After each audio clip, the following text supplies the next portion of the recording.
আমার মাঝে মাঝে কিছু খেতে ইচ্ছে করলে সেটা ২-৩ দিন আগ থেকেই শুরু হয়। করব না করব করব করতে করতে তারপর ২-৩ দিন পার হয়ে যায়। তো কয়েকদিন ধরে ইচ্ছে করছিল সকালবেলা নাস্তায় গরম গরম ভাত আর সাথে শুটকির ভর্তা দিয়ে ভাত খাবো। তো আমার হাজবেন্ডকে বলাতে তো সে বলতেছে তো করো ভর্তা, অনেকদিন ধরে সকালে ভাত খাওয়া হয় না। তো শুরু করে দিলাম। সকালে আমি বিচি আলু টেলে নিচ্ছি, কাচকি শুটকি, চাপা শুটকি নিয়ে ভর্তা বানানোর কার্যক্রম শুরু করে দিয়েছি। আর পাটায় বাটা ভর্তার তো মজাই আলাদা। আর সেটা যদি গরম গরম ভাতের সাথে খাওয়া হয়, ওফ অসাধারণ, আলহামদুলিল্লাহ। ভর্তাগুলো বানিয়ে নিয়েছি। প্রথমে কাচকি শুটকির ভর্তাটা বানাইছি, তারপরে হচ্ছে বিচি আলুর ভর্তা বানিয়ে নিয়েছি। এই যে দেখেন, এই বিচি আলুর ভর্তাটা একদম শুকনো শুকনো মাখা মাখা হয়, আর সাথে যদি একটু শীতল শুটকি দেওয়া হয়, মানে চাপা শুটকি আর কি, এই ভর্তাটার স্বাদ ২ গুণ না ৩ গুণ না কয়েক গুণ বেড়ে যায়। আর এটা গরম ভাত দিয়ে খেতে কি যে মজা লাগে।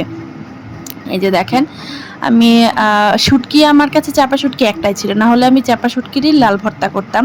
তো চাপা শুটকি শেষ ছিল, এটা দিয়ে বিচি আলুর ভর্তা করেছি, আর হচ্ছে কাচকি শুটকি দিয়ে ভর্তাটা করেছি। বাট কাচকি শুটকির ভর্তাটা অসাধারণ মজা হয়েছিল। আর হচ্ছে পাটায় বেটে ভর্তা বানালে কি আর ভাত না খেয়ে কি হবে। তো আমি আমার বোনকে ডাকছিলাম আর বলছিলাম যে তাড়াতাড়ি আয়, পাটা পাটা ভর্তা ভর্তা ভাত খাবে কিনা। তো পাটা পাটা ভাতের কথা শুনলে তো সবাই আসে। আমার আম্মু আগে আমাকে ওইভাবে ডাকতো ভাত খাওয়ার জন্য, পাটায় পাটা ভাত। বাট আমার আগে তেমন একটা ভালো লাগতো না আর কি, আমি এগুলা খেতাম না। তো এখন আমি যখন সংসারী হয়েছি, এখন আমার কাছে পাটা পাটা ভাতটা ভর্তা দিয়ে ভালোই লাগে।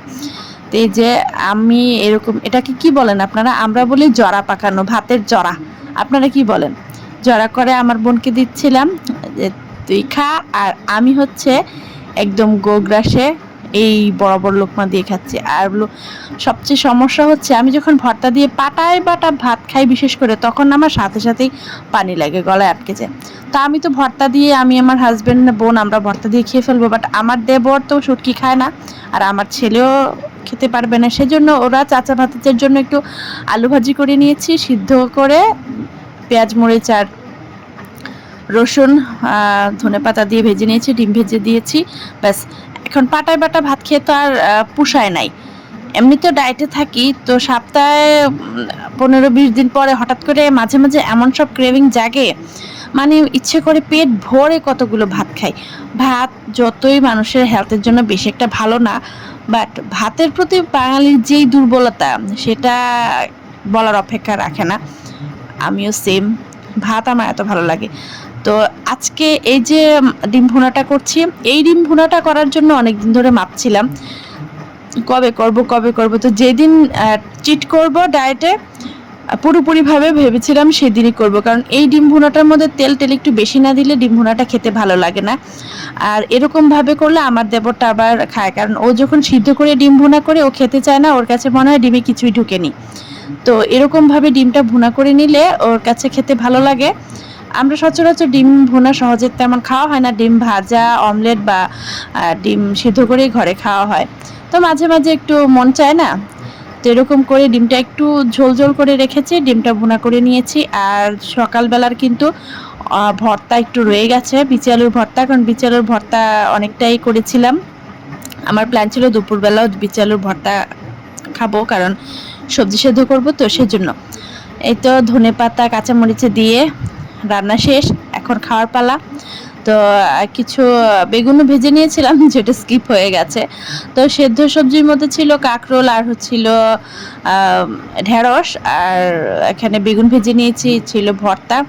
এগুলো দিয়ে ভাত খেয়ে নিচ্ছি। মানে কি বলবো, ভর্তা না আমার দেখলেই জিভে জল আসে, মানে দেখলেই হইল। এখন এটা যে কোনো ভর্তাই হোক। আবার এই যে টক জাতীয় কোনো ভর্তা না, কিন্তু আমার শুটকির ভর্তা, ঝাল ঝাল কোনো ভর্তা, সেটা হলেই হবে। তো ঘন ডাল করেছি এর সাথে, ডিম ভুনার সাথে। তো ঘন ডাল হচ্ছে, আমি মসুর ডাল আমাদের খাওয়া বারণ, সেজন্য আমি খেসারির ডাল, তারপরে মুগ ডাল, বুটের ডাল, ছোলার ডাল আর মাসকলার ডাল, সব ডাল অল্প অল্প করে নিয়ে রাখি, একসাথে সবগুলো ডাল সেদ্ধ করে তারপরে বাগার করে ফেলি। তো খাওয়া দাওয়া শেষ করে বিকেলবেলা একটু বারান্দায় গেলাম, গিয়ে দেখি আমার পাথরকুটি পাথরকুচি গাছের টপে যে পাতাগুলা পড়েছিল এই পাতাগুলা থেকে তো নতুন চারা গজানো শুরু হয়ে গেছে। এই জিনিসটা দেখলে খুব ভাল লাগে যে নতুন কিছু একটা গজাচ্ছে। আর আল্লাহর কুদরত দেখলে না আরো মনের মধ্যে অনেক জায়গা। দেখছেন পাতা থেকে গাছ গজানো, আলহামদুলিল্লাহ কি সুন্দর সৃষ্টি।